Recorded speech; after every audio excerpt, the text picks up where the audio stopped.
Today we're finna watch a video by a YouTuber that I don't really agree with.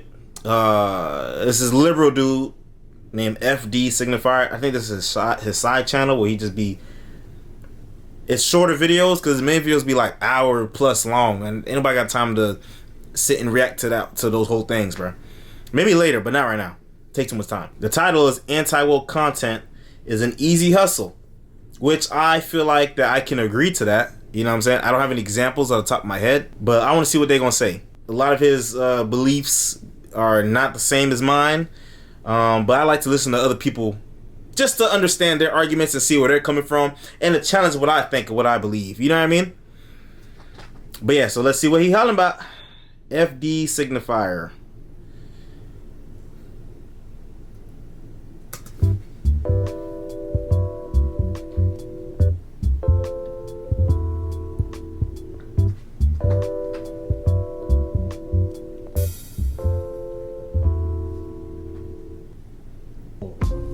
Damn. Right. That camera quality is terrible, bro. Please get a better camera. Well, this is probably just like his streaming camera or something. But damn. I'd say, yeah. I think about it like I see a lot of people talk about how men, like on the internet or wherever, have trouble empathizing with like victims or survivors. They will immediately jump to the defense of the man and say, what was he like? Did he know? Or like in an instant interaction, they will choose to take the man's side. And I always think back to like being in college or being in high school at parties and how there's always some dudes doing some weird shit. You know what I mean? Like that's a thing that is like pretty fucking common. And in my experience of seeing people do it and having to, and like recognizing like, oh, this is weirdo shit, but like people will potentially defend it. And it's like so normalized. Like 1 in 3 women have gone through like sexual assault or whatever the statistic is for the US. That statistic was fake. It's not real. It's been debunked many times. Look it up. It's like very common. And so things like that. See, stuff like that is why, like, off rip, I don't be, like, agreeing with them. Because they're going to cite statistics that aren't real. You know what I'm saying? They find the ones that have been manipulated or not thoroughly, you know what I'm saying, researched. Okay, look. Sexual assault, sexual violence, rape, all these things. We all agree that these crimes are bad and you deserve to get punished for it. We all agree. However, what I mean when I say that some of these statistics and data, when I say that statistic is fake, is that, first of all, in a lot of these surveys that they do to get these numbers, what they classify as assault is shit that doesn't make any sense, bro. It's not just, oh, forcefully grabbing somebody. Yeah, come here, bitch. Yeah. They're not just talking about that. They're talking about regular things. They're talking about any action that is done without verbal consent. But anybody who has ever interacted sexually with another human being knows that many actions are initiated without verbal consent. You know what I'm saying? That's just life. That's the reality of it. You know, you're not about to ask a girl, okay, is it okay if I grab your butt? Be for real. The girl gonna look at you crazy. She's gonna be like, why the fuck are you asking me that? Nigga, just do it. And if the girl don't like you that way and you go for it, she's gonna tell you, okay, I'm not feeling it. And that's it. End of story. You're not gonna ask for every little thing. She's gonna look at you like you weird. Like, why you asking me, dude? Just do it. There was even a case where somebody kissed their partner while they were sleeping, like to wake them up, and they counted that as assault. Like, be for real, bro. Why are you asking to kiss me?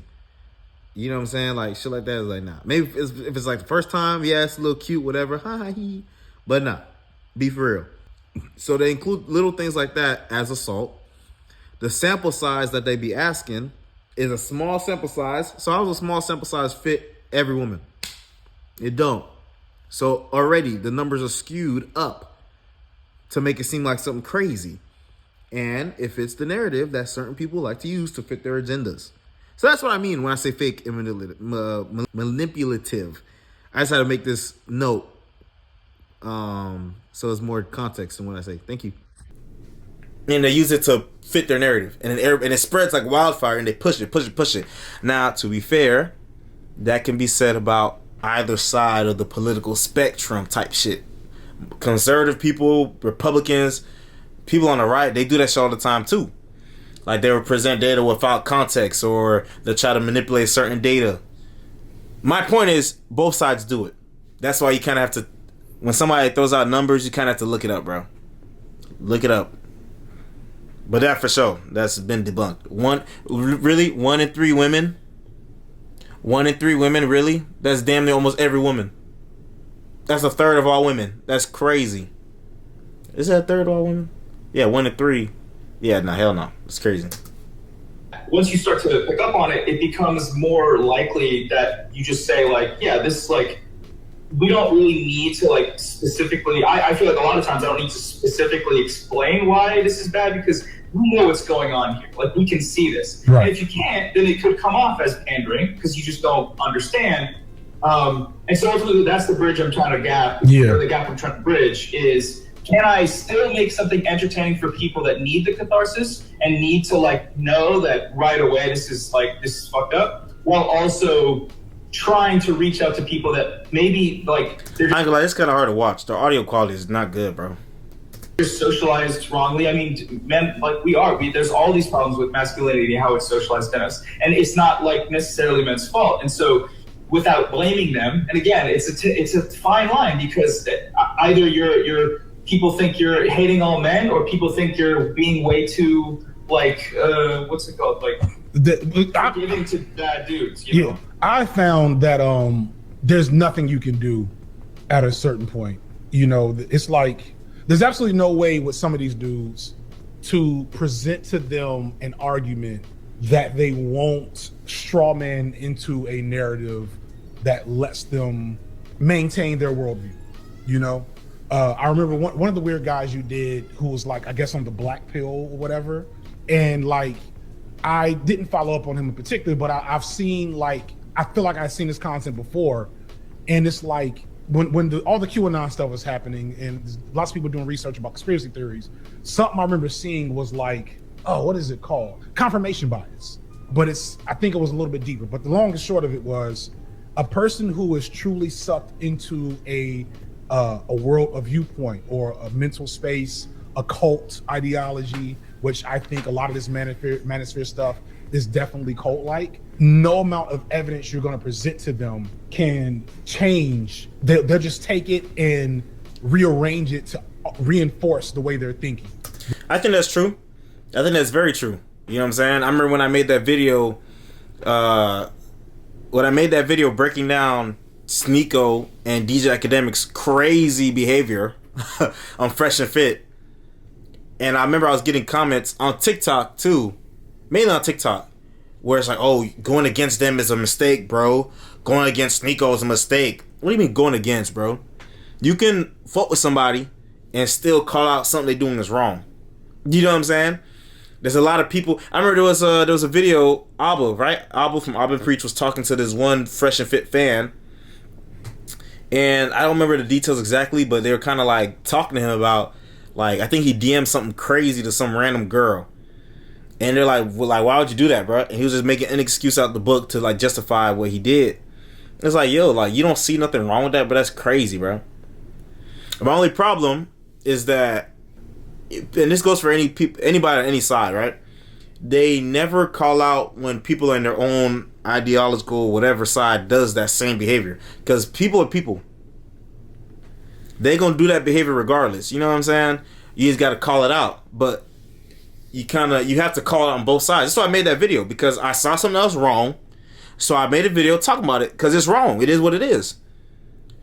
A lot of people, like, especially on the left, they like to paint themselves as some saints. You know what I'm saying? We love everybody. We accept everybody. Like this dude just said, there's a lot of cult-like behavior in the manosphere and the red pill and shit like that. But going through his videos, I mean, I haven't watched every single video, right? But I've never seen him or other liberal people call out, except for maybe Destiny, call out how the left and liberals and Democrats or whatever be real cult-like as well, to the point where they want you to accept things that don't make no sense. You know what I'm saying? Like children going surgeries to chopping off their genitals, bro. That's crazy. But they don't want to talk about that. And when you do talk about that, they say, oh, you're just making up a story. You're making up a boogeyman story. Be for real, bro. This shit is real. The entire time. Yeah. And that's kind of why, like, I think the tactic that you have shouldn't even be too much about convincing, you know, manosphere weirdos to think otherwise. It's to let other folks know that, like you said, they're not alone, to provide a perspective for those who are on, I guess, the teetering on the side, and to help folks that are out or on their way out understand what happened, you know? And I think that's like a useful way of looking at it. It might, part of it, I think maybe is just the pressure I put on myself. Because like I've put, you know, for lack of a better way of putting it, anti-manosphere, adjacent stuff in almost all of my content about men has always been reconstructing our understanding of masculinity, understanding patriarchy and how it explicitly affects men, and not just like men equal patriarchy, etc. And that has been successful in terms of like growing an audience of men. The thing that I like to tout the most is, you know, the manosphere acolytes, the diehards will say, you know, you're clearly making content for women. And then I show them my analytics, and it's like, no, my audience is 63% men. My side channel audience is 70% men. I just found that out today. I ain't never looked. So that there's clearly there are a lot of men, young and old. Like I have some old viewers. I would say, I feel like generally, because his channel, right? He breaks down a lot of topics. He is very long form, detail oriented content, right? Talking about different topics. I think the reason why channels like that are always going to be male dominated, because generally women are not going to sit and listen to stuff like that, bro. It is what it is. Call it sexist, call it whatever, but be for real. How many women do you know? And I know that's what's the word? That's just based off of your own personal experience. But generally, women are not going to sit and listen to some dude break down a bunch of complicated topics, bro, because that's not their interest, bro. Generally, that's not what it is. Not saying there's no women that watch, like you said. 60% on his main channel, 70% on his side channel. But it's just like with certain jobs, right? Where there's like a disproportionate amount of men and women in the job. It's simply because most women generally don't want that type of job. Same shit. So just had to put that out there so you think about it. I guess they're my age, but you get the point. Who like they have been wanting to reject this type of energy in this space. They've been wanting something different. Something that I thought was interesting from T1J, a T1J video last week, is he talked about like the reality of Twitter, and pointed out that like something like 80% of all Twitter tweets are from 1% of Twitter users. And so like I imagine that is literally the worst people in the world arguing with us. Like that's, I think that's what it is. It's the worst people that, you know, the worst alt-right, you know, hyper-conservative whomevers arguing with us. Like stalking. See, look, that shows you his bias as well. I'm talking about the worst people on Twitter. He only refers to that 1%, which I agree with, right? But he only refers to the worst people on Twitter as only alt-right. Like, really, that's it? Those are the only worst, those are only bad people on Twitter? Really? That's why I kind of like don't take a lot of these, like, you know, because the type of black person he is, right?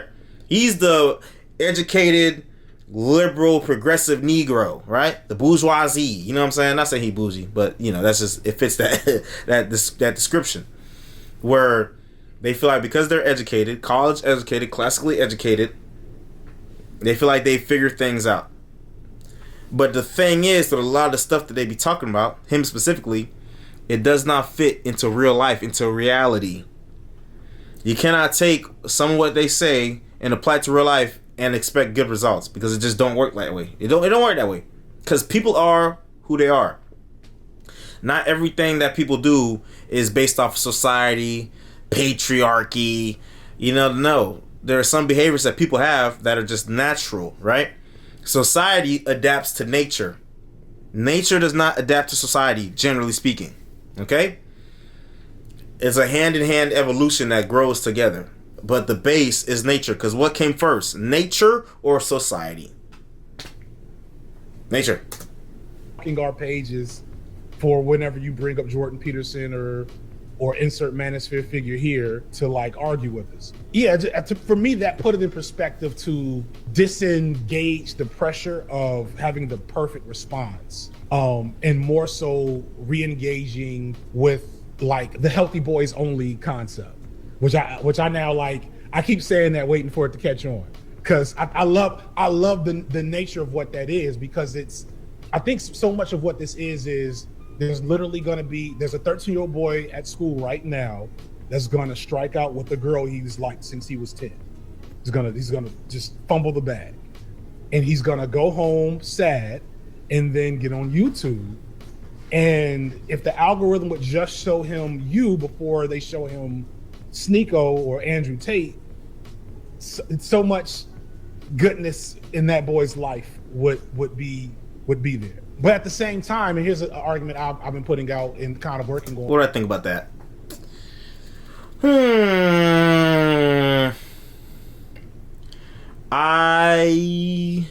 do I think about that? I don't know if I necessarily agree with that, because you're kind of painting a picture as if everything that Sneeko or Andrew Tate says about relationships and women and men is wrong, which it isn't wrong. You know what I mean? Now, a child, a 13-year-old, definitely probably wouldn't understand the nuances in what they're talking about, just like they wouldn't understand the nuances in what these motherfuckers be talking about, right? Because these motherfuckers will say all the time, like they'll probably say something like, "Oh, you know, when you're interacting with women, be yourself, be yourself." Yeah, that don't work in real life. You can be yourself, like you gotta be yourself, but you gotta play yourself up. You know what I'm saying? That's what it is, bro. You gotta play yourself up. You gotta be at your top form. You know what I'm saying? And then when you're with her, when you know you actually get her attracted to you, then you could relax. Then you could really kind of, I wouldn't say let loose, but loosen up. You know what I'm saying? Because 9 times out of 10, if you go out there and you think a girl's attractive, you see potential in a girl, 9 times out of 10, if you just be yourself, the girl's not gonna go for you, bro. Because what they see outwardly is what you can do for them, not for who you are as a person. Sometimes. Not every girl's like that, okay? Not every girl's like that, but a lot of women are like that, and that's the mindset that they're pushing on a lot of women, okay?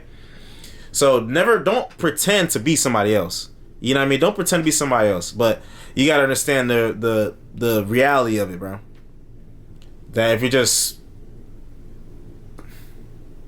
you know, you're gonna strike out a lot in general, but you gotta know how to run game. You gotta know how to attract a woman, okay? And 9 times out of 10, what these motherfuckers be talking about is not gonna help you attract women, bro. You know what I'm saying? 7 times out of 10, by the time that kid is 14, if there's any useful support systems in his life, if his parents are aware of the nature of online like communities and discourse, he's gonna have made his way through that phase. And that's the thing that really often worries me is, you know, if you have a teenage boy in your circle that is online, understand YouTube, TikTok, Instagram, whatever is showing him Andrew Tate. The algorithm gives no shits about the mental and long-term health of your 13-year-old nephew. They want them to engage. And seeing and that's another thing too, bro. A lot of people on both sides, right?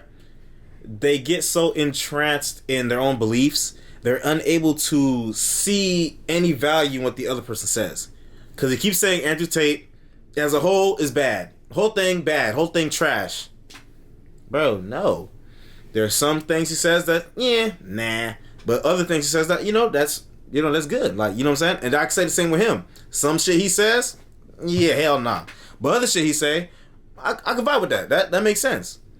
But that's the problem, bro. When you be so stuck in one side, it's if you make one side the devil, that means the other side is God.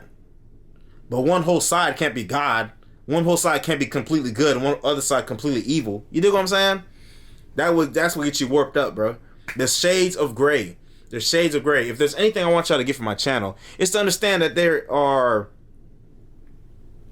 multiple layers to everything that we see, bro. And people's opinions and what there is in this world, bro. That's what I got. Andrew Tate say ridiculous things is gonna create engagement. And so when I hear healthy boys only, I'm like, hey, you know what? That's a hashtag. That's a shirt. It's the master's tools a little bit, but it's important. It's important that we jump in to a certain level. You mentioned it in an earlier stream about how there's generally two groups of people that the manosphere is for. And it's like the younger guys who are just got like dumped, going through a breakup, just shot their shot and failed, and they're embarrassed or whatever, like some kind of trauma response, maybe not even trauma, but just like regular shit, like feeling alone, lonely, they turn to it. And then there's the group of older dudes that are like, I don't know, like Mito guys, divorcees, the guys that are like full profit, fully bought into the prophecies of the Fresh and Fits and like the Andrew Tates and things. And the difference is that the younger group can get out of it, and the difference is that the younger group hasn't fully gone through the socialization and still has a chance to go outside and experience how, like, if you ask a girl for a number and she says no, if you ask another girl for her number, maybe she says yes, and then maybe you go on a date and you have fun, and maybe you don't. But the point is, like, you just do that over and over, and you realize that everyone is like a human. Yeah. Women are humans, shout out, and like you start to like, okay, this is cool, but it doesn't take long. You trying to say that niggas don't know that? Are you trying to say that niggas don't know that? Men face rejection every day, bruh. I think a problem is that a lot of not little kids, but a lot of people nowadays, especially like Gen Z, whatever, they don't know how to socialize, right? So maybe you could argue maybe Gen Z isn't shooting their shot enough. There's studies on this too, the rise of lonely men and shit like that. And they say it's because women's standards are rising and men can't keep up. To me, it's a load of baloney. Because a lot of times the women's standards are unrealistic. You know what I mean? And that's why a lot of red pill manosphere content exists, to show you, like, bro, a lot of what these people are saying is not realistic. And if you even dare to question it, people like these two will paint you as if you're some type of, like, they haven't said the word yet, but paint you as if you're some type of incel. So basically, it's incel shit. And, the more people paint them like that, the more people push back against it. You know what I'm saying? And the more people fall into the extremes. It just takes like a little bit of a nudge. And you can tell because, like, I don't know, you go through a lot of these channels, you check the comments, the guys a lot of times will, you can tell, like, they'll comment on like every video, be like, yeah, this is awesome, man, you get these girls, you get them, and then at some point they'll just stop, or they'll have just started recently, and it's like they're super into it, they're super engaged. And this is like, this tracks with how people talk about having been alt-right radicalized or sucked into, just whenever they talk about being in the manosphere, is like, I started watching these videos and like I was really into it, and then at some point I was like, this is really gross, and like, why was I thinking this? And then I was done. And so I think in some way what you mentioned, like, about not having to provide like a perfect bulletproof argument for this stuff is that's very helpful for me to hear, because I've been struggling with that, as in like putting my pressure on myself to do that when that's not what I'm best at. What I'm best at is like presenting things, making it funny, and showing why it's silly, even if it's not like, the internet, like, you watch a Sneeko video, it's just him screaming, and people like that. The internet doesn't need to be an MLA format thing, People that I like, it's more so my taste of video essays, the type of ones that I watch. I'm like borderline envious, and I'm like, I want to do this, and I want to see if I can do it. But then I realize the thing I'm supposed to be constructing this perfect essay for is literally a guy saying that, like, women should get pregnant at 13. And I'm like, this is what? What the fuck? What? Who? These shit I'm talking about? This man said the most extreme thing and try to use that extreme to represent the whole idea. That's why I don't like this shit, bro. You can't take one. As a matter of fact, I think Auburn Preach said something like that in a video when they're talking about pearly things, because she said something crazy about, in her world, women wouldn't be able to vote because yada, yada, yada, yada. Crazy. And they said how, when you say things like this, right, they will use that against you and try to represent the entire thing and paint as this one picture. Same thing did with Kanye. And the things Kanye was saying, there is merit and facts that he was saying, but because he's made one tweet that was so easily misconstrued, like he really kind of gave him a layup to do that shit, bro. So they used that one tweet as an example to slander and throw away everything that he was saying. Crazy shit, bro. Crazy.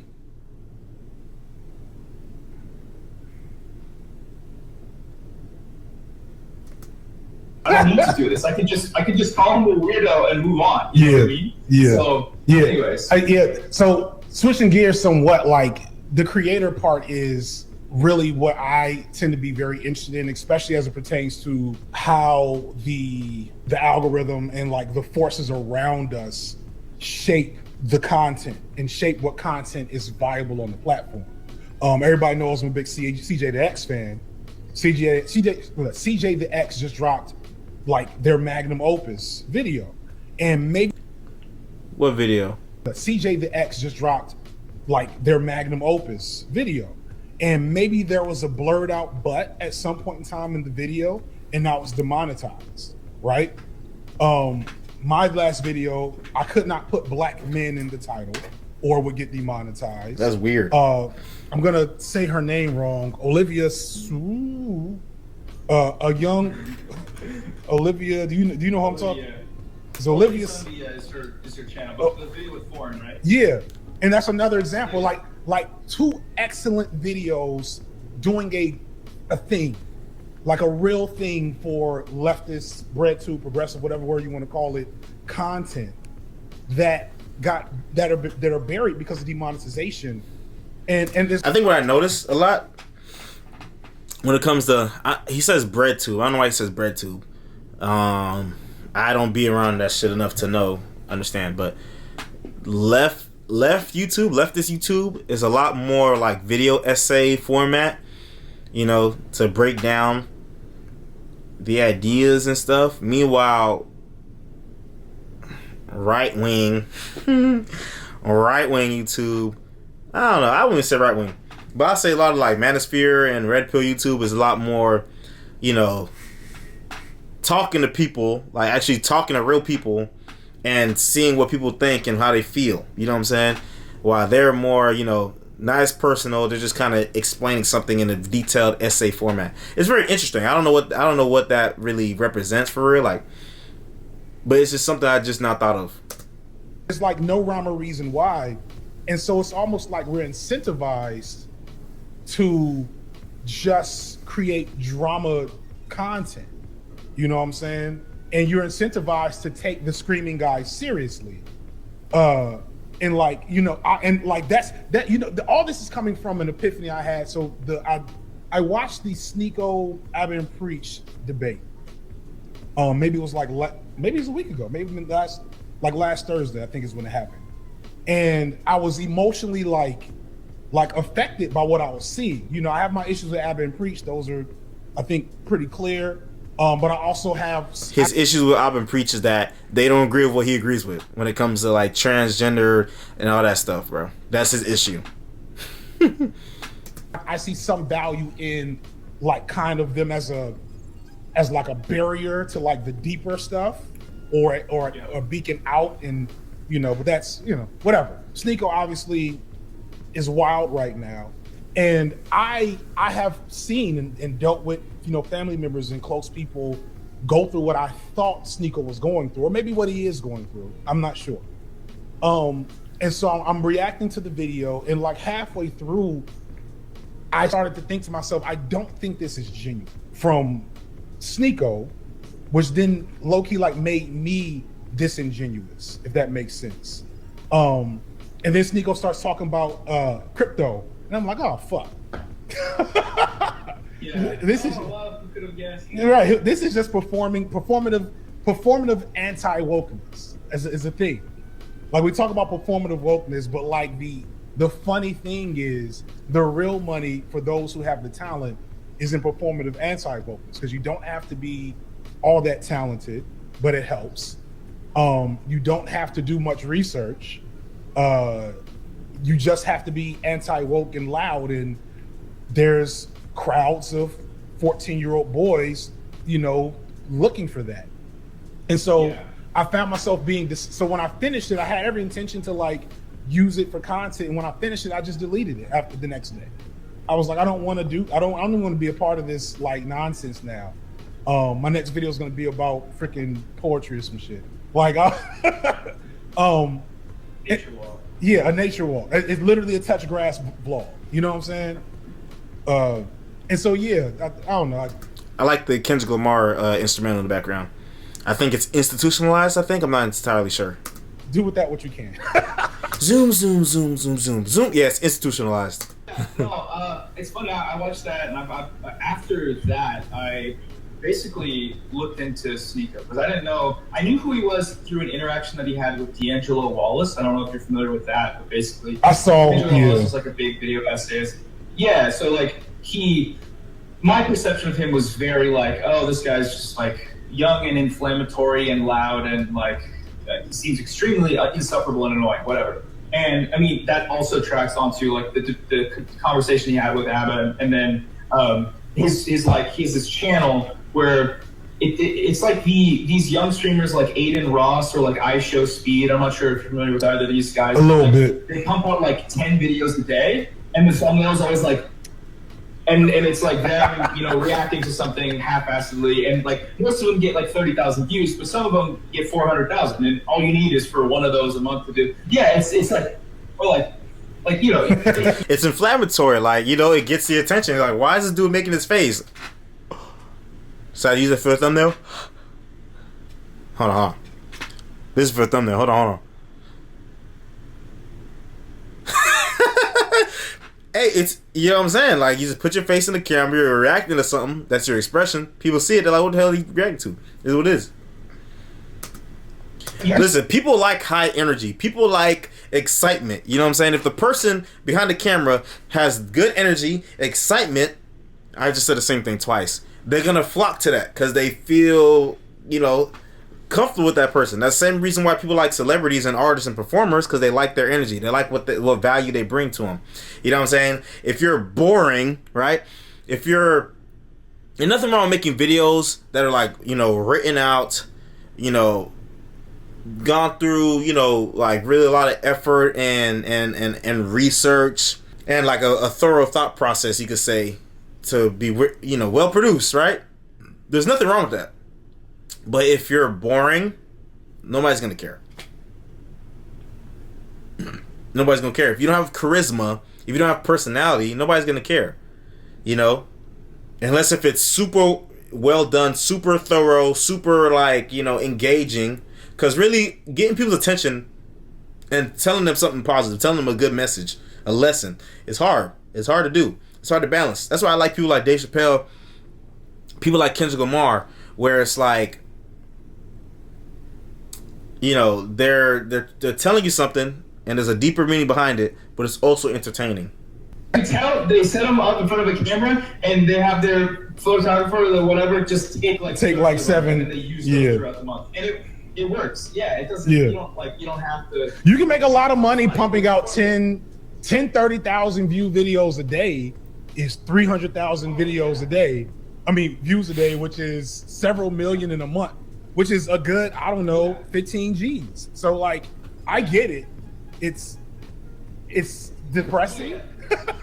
It's depressing, and like, so what I was saying is like, I was looking at Sneeko, and his main channel, his old content is like these, like a lot of them are very problematic. He has one called like, Are Trans People Real? And he goes to the street. It's like he interviews people, asks them questions, and like. Some of them are extremely problematic, like that one specifically, the is it okay to be fat, things like that. But a lot of them are... Oh my gosh. See, this is why I don't like these people. Some of these are extremely problematic. Bro. And if you watch those videos, he's just asking people's opinion, bro. What is problematic asking people's opinions? This is why I don't like these people, bro. Because if you don't agree with them, you're problematic. Something's wrong with you. They try to shame you, right? They try to guilt you. They'll try to insult you, and they will never admit if they're wrong, bruh. Sign language. Shout out Kevin Samuels. Shame, insult, guilt, and the need to be right.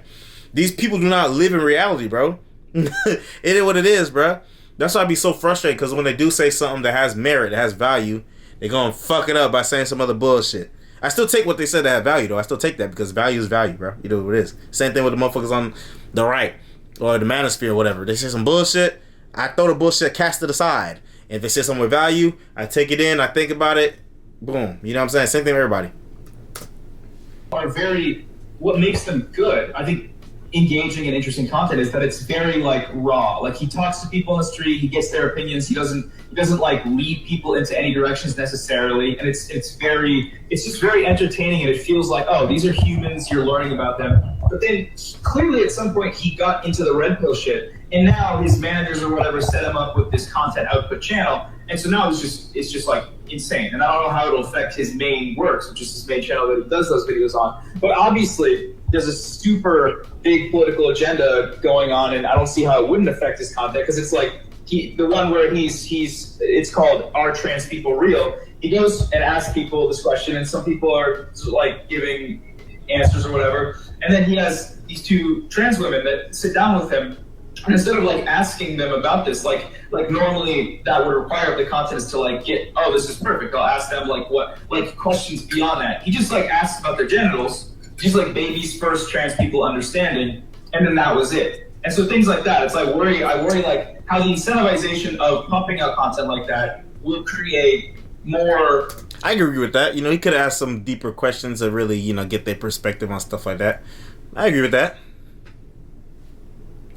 Guys who just use the red pill buzzwords and phrases because they know the audience likes it, they're like, yeah, girls do always contradict themselves or whatever, and what that will do, I don't know how well people that are watching it are keeping up with what's going on, and I don't. That's like part of what I'm working on in the videos, breaking it down. But yeah, I fear that too. I fear like this is for 10-year-olds. You know what I'm saying? 10 to like 17. I'm sure there's a couple of older gentlemen, right? But it's like when you know, if your positions aren't the same as mine, you're immature. You're Jesus Christ, bro. See the output, when you see the Mr. Beast style thumbnail, you recognize what they're doing. How the long-term damage of that on those 10-year-olds or the people in those 10-year-olds' lives, what is it? You know what I'm saying? How deep do those 10-year-olds get? Is this the new, you know, alt-right pipeline? I think it's very arguable to say that it kind of is, although it may not end up being alt-right yet. I don't think the alt-right pipeline started out as the alt-right pipeline. All it takes is a few useful grifters to slowly shift people further, to connect the dots. You know, what, if anything, will YouTube do about it? Because they've been down this road, and I've had conversations with, you know, people in Nebula that, you know some YouTube people or engaged around stuff, and I've been trying to say like, yo, y'all are not paying attention, and like I hope it doesn't take another Charlottesville to, you know, connect the dots for you. But at some point in time, like somebody's going to, and you made that video where, you know, like YouTube did that massive change. I feel like that was 2017, and it reframed how algorithm bubbles worked, and, you know, lowered the priority of certain. Damn, it's gonna be a long video. Fuck. All right, man. That was the video. There wasn't really much else. They're kind of just repeating the same things over and over again. But let me know what y'all think below. Hopefully this video doesn't come out too long, but I like engaging in different things that I don't agree with, so that I can, you know, let's see if it challenges what I believe. Let's see what I can find, you know, what's worthwhile, what has value in it that I can find and apply to myself. You know what I'm saying? And what I believe, what I think. Hopefully y'all can take this trip of transparency with me. You know what I'm saying? Make sure y'all like, subscribe, comment for more, and I'll catch you in the next video. Yum.